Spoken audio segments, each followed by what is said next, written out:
Hello. So my name is Mero from Microsoft. Okay, so I'm the author of Darn Green, kind of old patch analysis tool. Currently, I am in the team of Windows Defender Advanced Threat Protection. So basically, our responsibility includes threat analysis for 0 days or APT malware. And we contribute to future sensor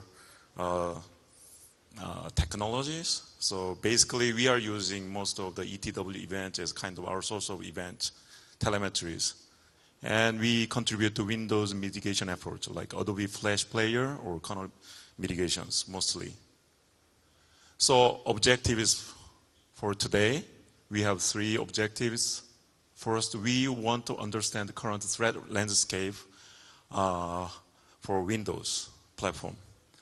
And we want to learn more about common exploit and post-exploit techniques. And we want to evaluate how Windows 10 could have deterred all these recent attacks. So, but for most of our mitigation efforts, David Weston and Matt Miller, my co-workers, they presented at CancerGrest this great talk, so you can go there, and that has a lot of resources there, information there. But my talk is mostly focusing on the real-world threat from 2015 to 2017, recently. So there is one Adobe Flash Player vulnerability, and 3 kernel vulnerabilities, 1 SMB, which is known as WannaCry, and 2 supply chain attacks. So this is kind of really, it looks very complicated table, but basically it just explains what technologies can be used against recent threats. So these are just a basic listing of these basic defense measures you can use on Windows platform.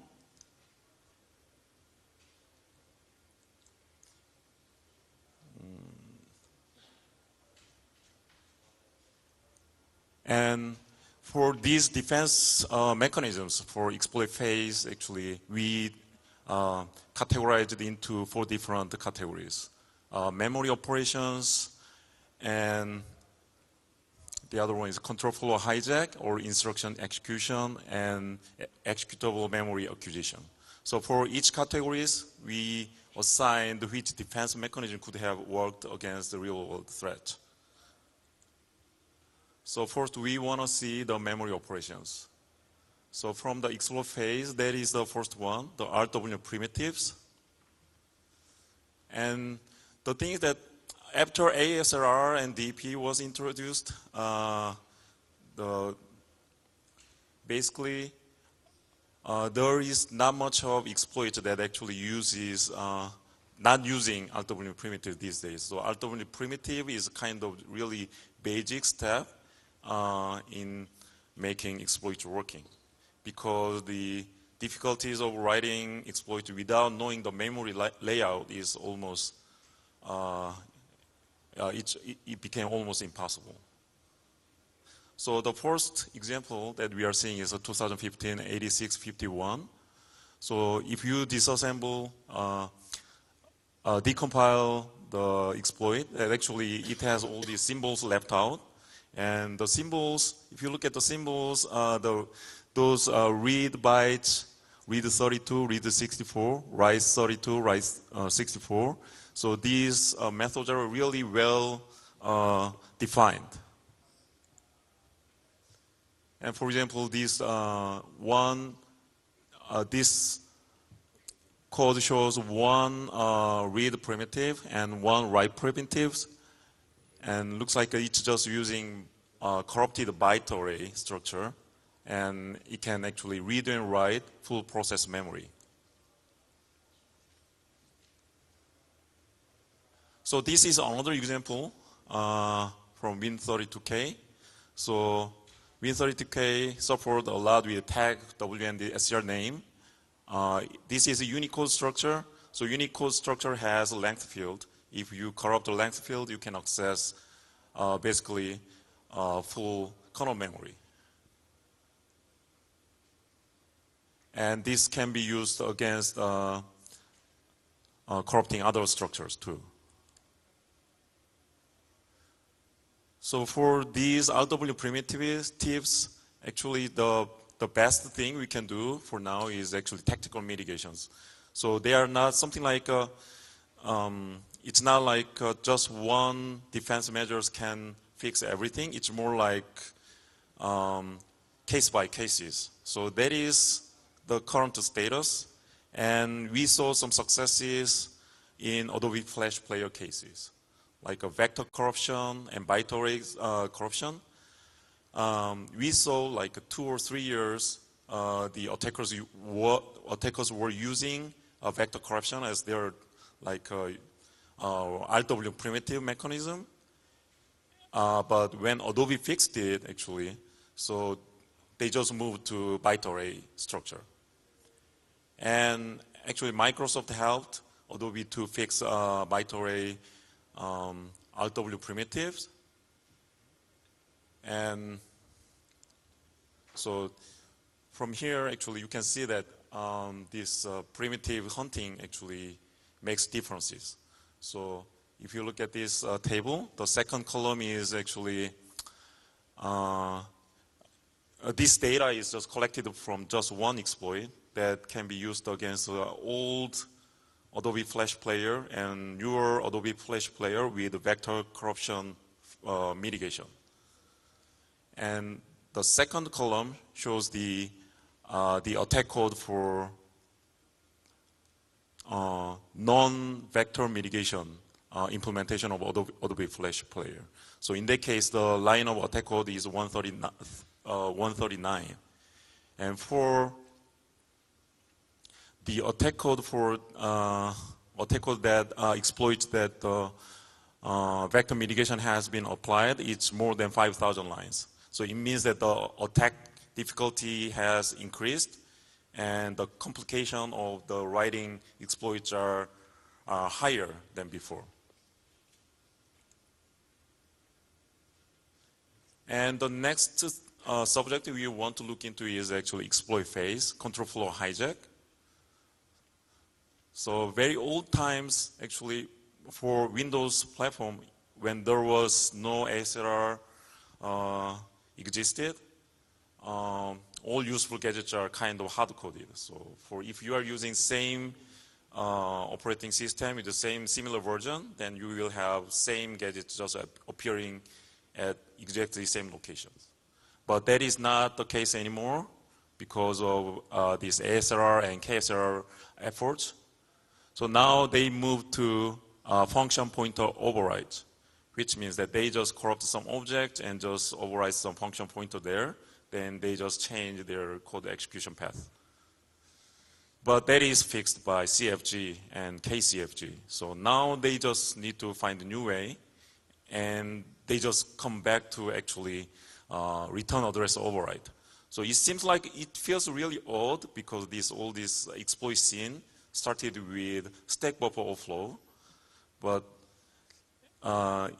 it was eventually like protecting the stack addresses for return address was not really possible in the first place with the current CPU architecture because it's just a stack and there is no mechanism in CPU that actually protected that region because it's only data.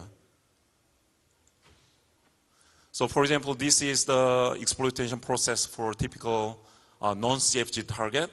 So first, you acquire RW primitives. Second, you override function pointer. And from here, you just go to some ROP location and you run ROP chains. Because you have RW primitives, you have freedom to read the existing loaded modules and you can locate a useful gadget from there. And eventually you call virtual log or virtual protector to acquire some executable memory and you copy shellcode over there and just pass control over there. That is a very typical method we are seeing. So for example, CV 2016-7256, this open type font exploit vulnerabilities.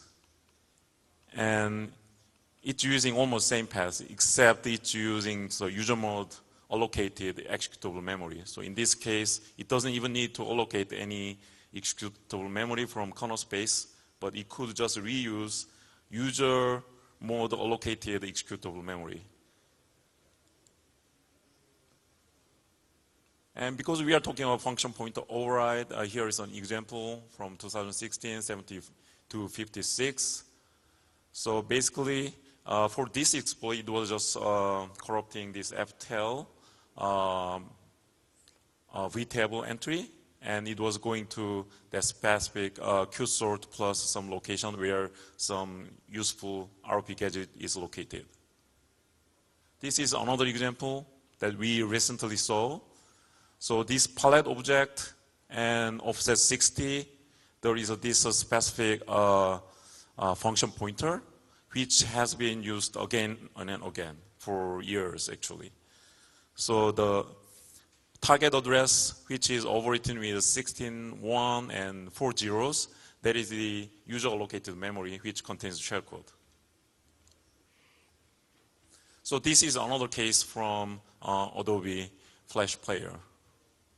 So in this case, actually function pointer override will be mitigated using CFG, but for this specific vulnerability, the CFG was already applied to Adobe Flash Player, but somehow this specific non-instrumented G code was there already, like for months, and the attacker found that just one specific non-CFG indirect call, and they abused it to run their own code. So CFG is really a great concept, but the problem is that just one miss of this CFG instrumentation makes whole system just collapse. So this is another example. So even though CFG is really good, the thing is that the attackers moved to actually return address override recently, like from late 2015 to now, actually. So this is one example, the kind of typical exploitation process when there is a CFG applied. They always go through this path. Because if CFG is really applied thoroughly and there is no CFG override, like a missed CFG target, the only option they have is the most likely target is return addresses. In this case, the only obstacle they have is actually finding the stack addresses. So it's not really easy task, but there are a lot of different exploits that actually achieve that using existing system object, and they query and they follow the links of different structures, and they find the current threads, stack addresses, and they just stack walking those structure, and they find the reliable stack location to override, corrupt, I mean. So for this attack method, actually, there is no existing reliable way to fix it. So if you look at the Matt Miller and David Weston's cancer grass talk, actually they are talking about RFG effort. So we did this like almost a year ago. Some researcher came up with this RFG idea, and they worked very hard to implement it very reliably. But somehow, in last minute, they found that it's really easy to actually bypass the RFG implementation. Fundamentally, the RFG implementation suffers from race condition, because the time when you check the stack value and actually the time when the stack value is used there is one instruction or two instruction differences, right? So I guess each one. So you can abuse that race condition, and you can bypass RFG easily. So that's why we dropped RFG. But if you make this mitigation, return address override mitigation more reliably, you should have some hardware implementation. And that is CET, which was proposed by Intel, which was assisted by our security team at Microsoft. But the implementation is not really in near future. So it will take some years actually for us to have it. So the next phase of this exploit phase is actually instruction executions. So for instruction executions, the most common method is actually shellcode. So the traditional shellcode, they didn't care about actually like maybe 20 years ago when it first came, they didn't really care about the DEP because the technology was not there and it was not really popular, right? So in that case, they were just need to change the control and just pass it to any memory that contains shellcode. But DEP came and those memories, so you need to make some memories executable. So for that purpose, actually, ROP was kind of suggested and it was used widely because using ROP, you can actually call system calls or APIs, and you can call maybe virtual log, virtual protect to change the permission for some heap memory area. And you can copy shellcode there, and you can execute pass control there. And after that, the shellcode itself was revived again, right? So because just using ROP for full exploitation, it can be really complicated. So they just use ROP as a kind of bootstrap mode, bootstrap mechanism, and they just pass control to shellcode and execute main shellcode over there. So the thing is that the concept of shellcode on Windows is kind of like, not concept, but the method, usual method is basically these 3 steps. They just find the PEB using FS 0x30, register value, and they work the PEB, link the list, and locate the modules that they are interested in, usually kernel 32 DLL. And they iterate through export address table to find the load library or get-proc address API. And using these 2 APIs, they can load any modules and they can find the function pointer for any functions they want. And after it performs whatever it wants to do. So the countermeasure for this shellcode is actually very old. So you guys already know it's called EMET, E-M-E-T. But kind of we announced that we will deprecate EMET, but because of a lot of customers actually wanted to have it on Windows 10, actually we revived and rebranded as kind of new name. So it's a WDEG, Windows Defender Exploit Guard. So it contains multiple different protection mechanisms in it. One of them is called exploit protection. So that is basically same as improved version of actually EMET. So if you are using Windows 10 full creators update, then you have this feature already inside your box. And you can configure it from Windows Defender menu actually. So there are different mitigations inside this EMET or WDEG exploit protection implementation. But basically EAF and IAF is the main mechanism that breaks shellcode, monster shellcode. So we know that there are some articles floating around how to bypass EMET. We know about that. The thing is that if you look at in the wild samples, 99% are using this export address table or import address table traversing method.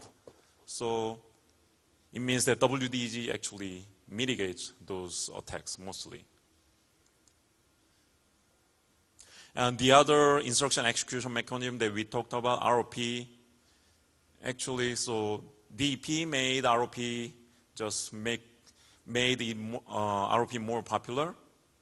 The concept was there for a long time, actually. So from Solar Designer, he talked about return to libc, but it's a basic concept of ROP. ROP is kind of extended concept. But the problem is that there is no ultimate protection against this. So whenever some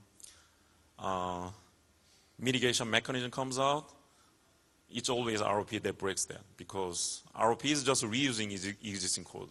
And if you have RW primitive, you can actually read and write existing process space. So it means that you have freedom to analyze the process image, and you can actually manipulate it, and all those things. So ROP is more convenient with maybe read primitives. So for example, this one is kernel exploit from 2016. So it just uses 3 gadgets. And basically, because this one is 64-bit, it is 8-byte shellcode actually. So I don't remember exactly, but it's smaller than 8-byte. That 8-byte shellcode, I didn't write it, I don't remember it correctly, but that 8-byte is just bootstrapping next stage shellcode. So this is like just 3 gadgets and 8-byte shellcode using ROP.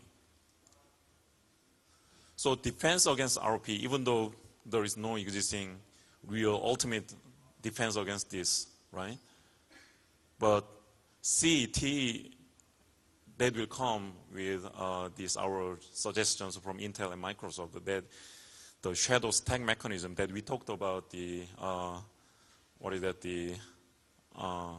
stack override method, return address override method, then it can be applied to return address ROP exploit too, because ROP basically relies on the stack, return address exists inside stack space. So if you can keep really valid copy of shadow stack, and it is called shadow stack, you have 2 copies, and the other copy, the attacker can't read it, and only whatever this CPU can read it, then it is kind of ultimate protection against this ROP and stack-related attacks. So next phase of exploit phase is actually acquiring memory, executable memory, because this is not really essential, because theoretically attackers can use ROP for whatever they want to do. They can run hundreds of APIs if they want it, but it's really inconvenient. So usually they allocate new executable memory and they pass control over there. So for example, this one is from the Flash exploit. It always calls virtual protect kernel 32 API to change some permission from the RW memory and copy whatever shellcode it has. And the shellcode has some like auto-generated shellcode on the fly, and they have some template for shellcode and just replace whatever API they want to call, and they have number of parameters they want to pass, and all those things are constructed on the fly, and they pass control over there. So this is one of the examples that are using virtual protect. So the defense against this actually is ROP detection from WDG. So the ROP detection from WDG is actually detecting some virtual log or other essential API calls from based on this ROP, whatever this stack. They find from when they call some virtual log, virtual protect, or some essential APIs. They inspect the stack and see if there is any suspicious call stack or return addresses exist, and they will just block the attempt.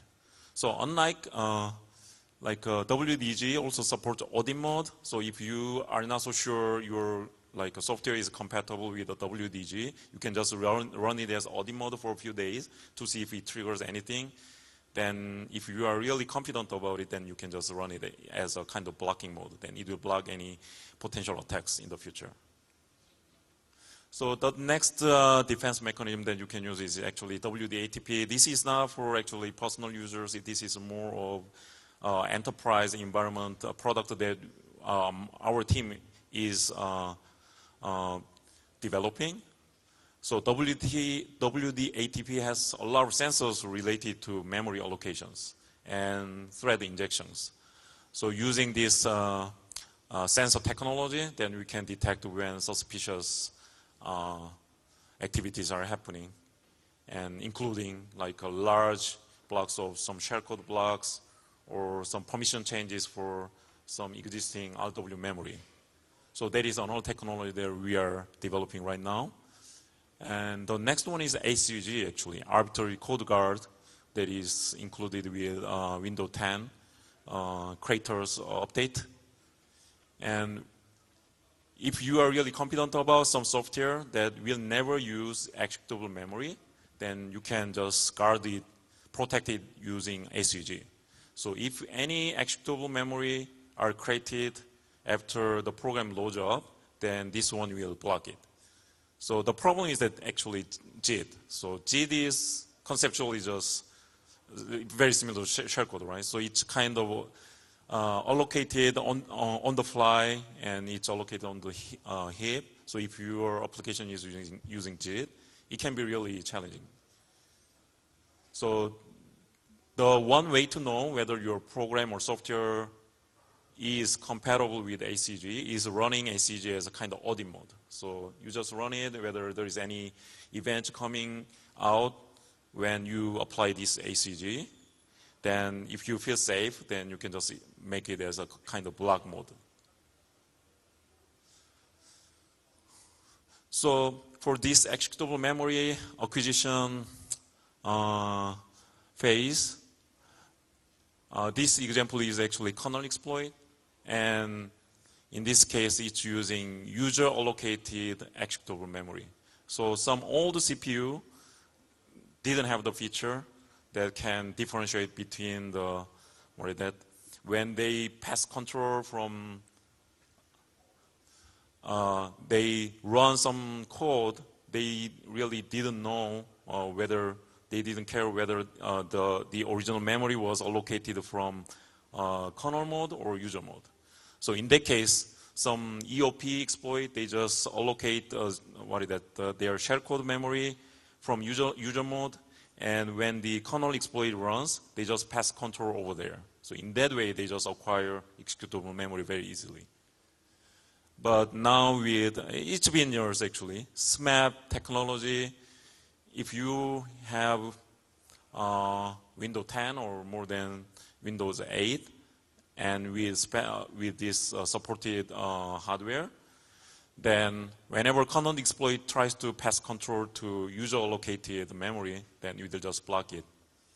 And it will just crash the system because it's apparently some system breach attempt. So we talked about this exploit phase, and we talked about how you can defend yourself against these various methods. So this is more of a post-exploit phase. So these are not really related to exploit phase, but our team also focuses on post-exploit. When exploit happens, they should do some post-exploit activities.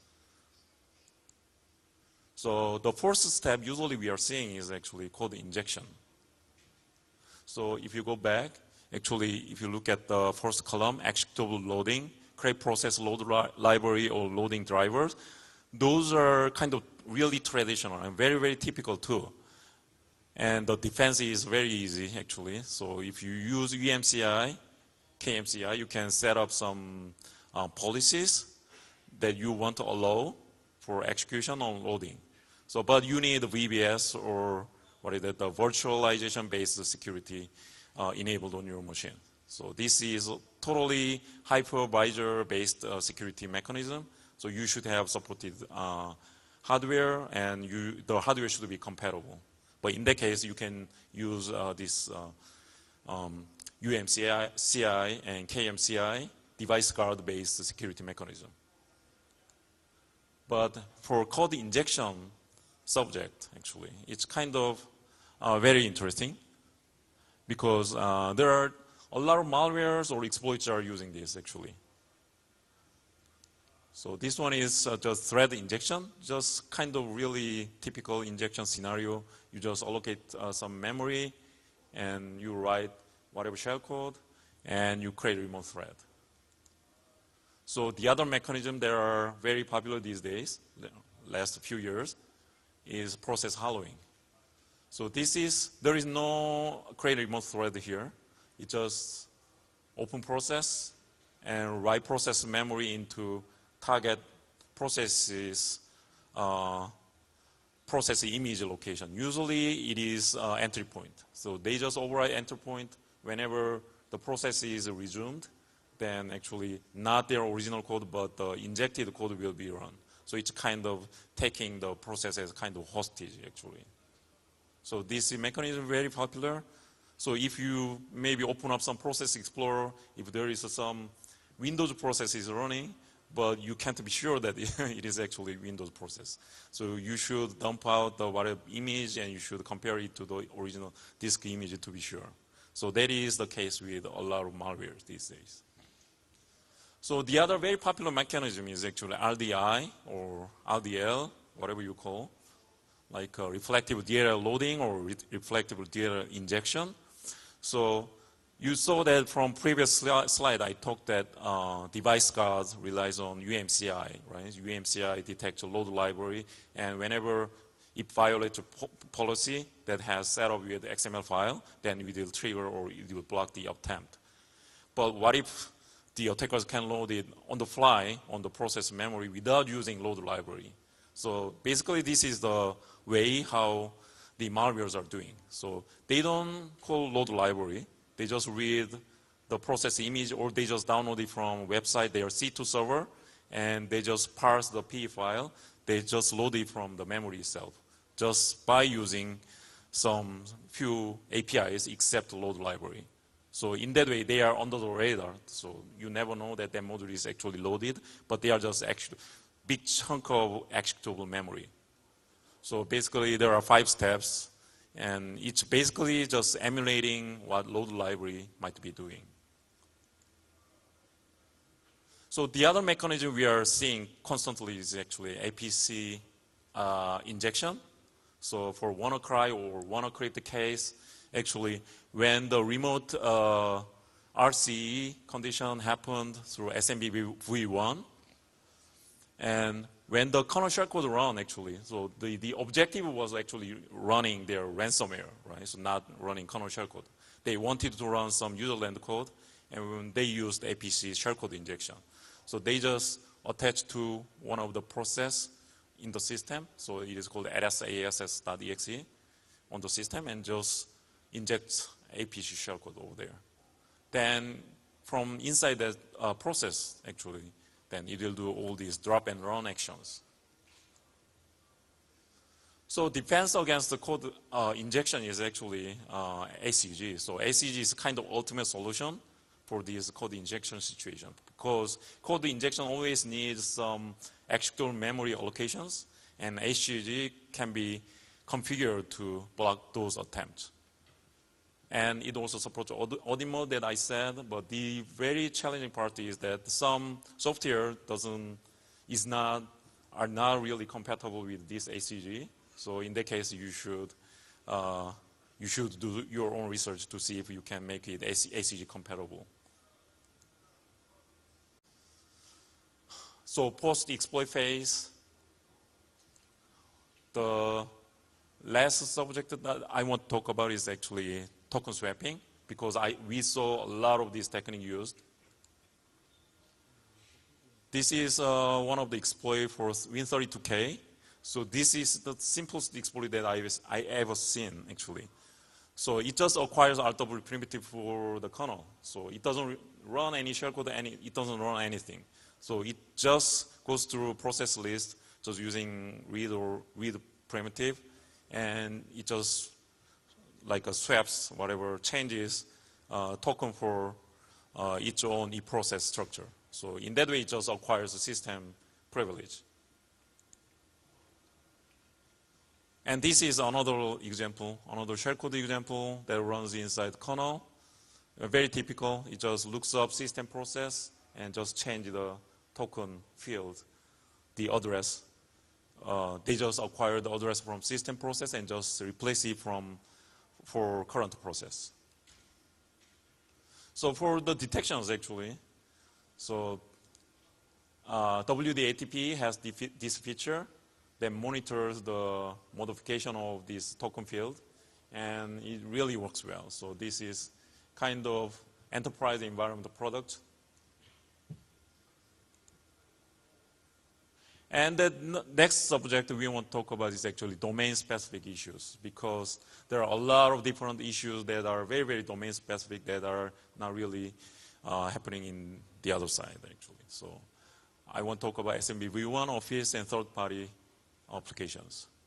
So first, Office. So Office issues are kind of raised again and again because of the macro and VBA.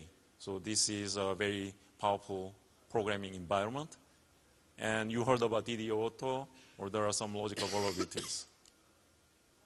So the thing is that first we can talk about VBA, so which is kind of perfect, whatever, complete, not perfect, it's a complete programming environment, just like whatever IDE that you are using. So this is just IDE. You can open up from Office programs, actually. So you can write your program using Visual Basic. And you can use Windows API. So any APIs you want. I mean, you can use create remote thread, write process, any APIs. So you can use like a WMI. So actually there is some link for FireEye's really good paper on WMI. So what you can do with WMI. WMI is actually provides a lot of different operating system related services. It's a kind of thin layer upon the existing APIs. So you can use WMI from VBA too. So the other issue that raised recently is DDE Auto. Actually, you need to confirm, say yes, click yes for 2 dialogues. But many people, when they receive some document, they are really curious about the content. They usually say yes. I don't know about how many are actually clicking yes twice. But still, this attack works. So in the wild, we saw DNS Messenger commodity malware actually using this feature, this attack method. Defense is really easy. Just turn off this feature. So there is a security advisory released already. You can go there, just turn off this feature using registry keys. So from detection point of view, WDATP actually can detect Office and PowerShell related anomalies. So usually the Office exploits, they are using PowerShell as their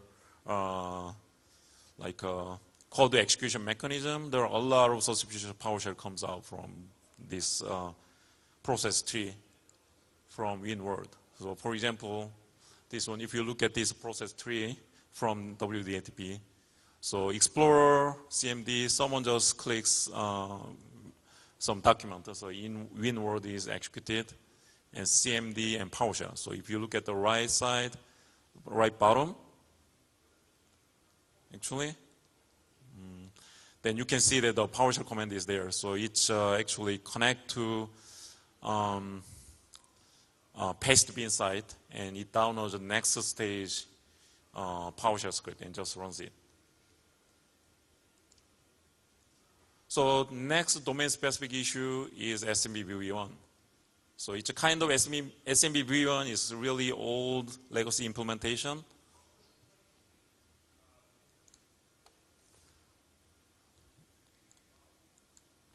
The issue, one of the issues, there are a lot of different issues.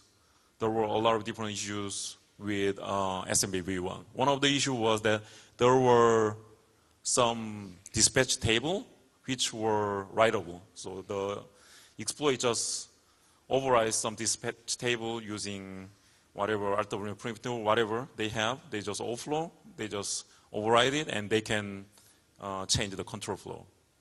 So this thing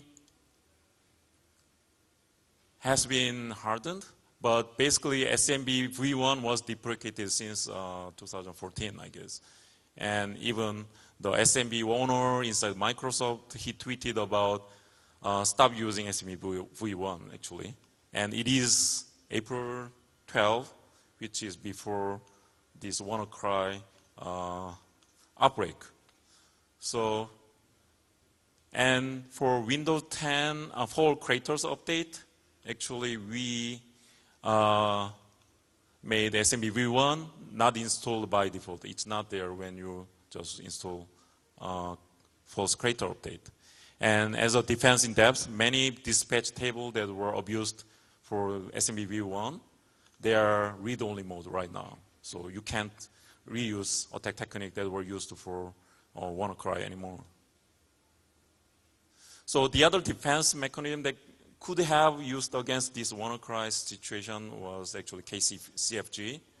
So there is a really good blog post that I have linked here, my coworker wrote.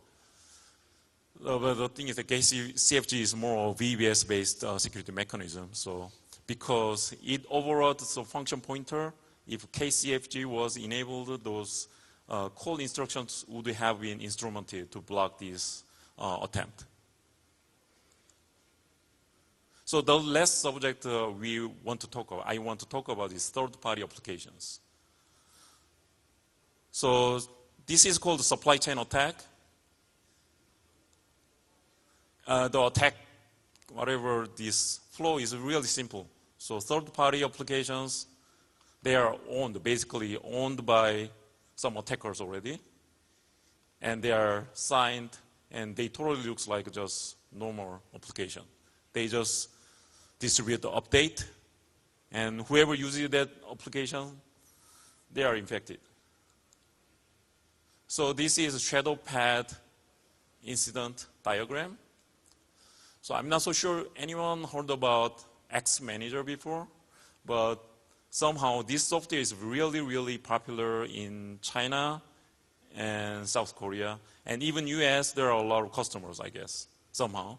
So this software is basically something like an X session. So you can connect to Linux machines through this, just through GUI or something, or it has some secure shell with it. So kind of something convenient tool, networking utility. But somehow the attacker just intruded the system and they just changed the link.exe so that it always inserts some shellcode into the built binary. And when the client live updates, they will download the Trojan DLL file, which is signed. So it totally looks normal from client point of view. And the thing is that it has stage 1 shellcode running every time this binary is run. But they always check C2 server through the public DNS server, 8888 or 444 or whatever. Randomly they choose one. And they have DGA domain names based upon this.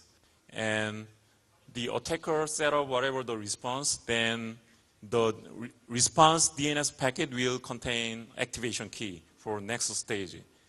So the key length, I remember, was 64-bit or something. So it's very hard to break the next stage key unless you are infected.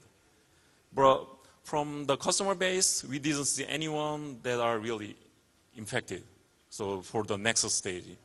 So we suspect that this is kind of really broad mass infection, but the real stage 2 infection is very small. And we simulated the infection, and we acquired the next stage shellcodes through other channel. Then when we analyzed it, actually, it uses another DNS server as kind of its C2 server. So defense against these supply chain attacks. So actually, it is very, very challenging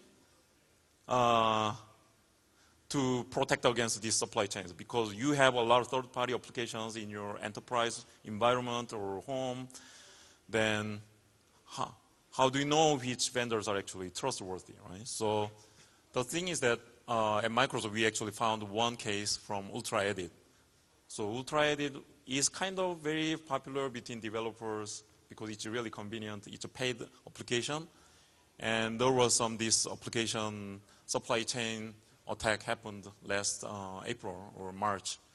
So if you look at this, the update runs ultraedit.exe, and it's actually running some PowerShell command down there. PowerShell, and it downloads something from some website over there, and it runs the next stage attack from there. So from IT security point of view, it can be really challenging. So from defense point of view, actually, so eventually you should have some lockdown device. So Microsoft has a Windows 10s device released. So this is the concept where the hardware is built by Microsoft, and the machine is pre-configured with device guard and UMCI, KMCI, and VBS, or virtualization-based security. And all these policies are preset so that users can only use Windows Store apps. And any non-signed or third-party apps, they are not allowed to run on this device as kind of security measure. So that can be the some mitigation tactics that we can have. So conclusion is actually, so there are multiple lessons that we learned, like traditional memory corruption exploits have more challenges with Windows 10, just because we hunted down a lot of RW primitives, and we have CFG, KCFG, ASR, KSR. So KSR is becoming more stronger with the RS4. They hunted down a lot of Win32K memory leaks. So they will be gone. So the attacks we have been seeing, we will not see them as much as we did before. And commodity malware, they rely on social engineering now. So because just making really good exploits these days for Windows 10 is too expensive for them. So they can afford that. They just rely on social engineering. They rely on macro and these mechanisms. So next lesson is stop using SMV1. So this is a legacy implementation. So it's deprecated already. And supply chain attacks, this is a new trend. So it's very hard to detect or mitigate. So Windows 10s might be the answer that provide hardware-based security, that provide Windows Store apps that are verified by the vendors. And that's it. So any questions? Yeah, thank you.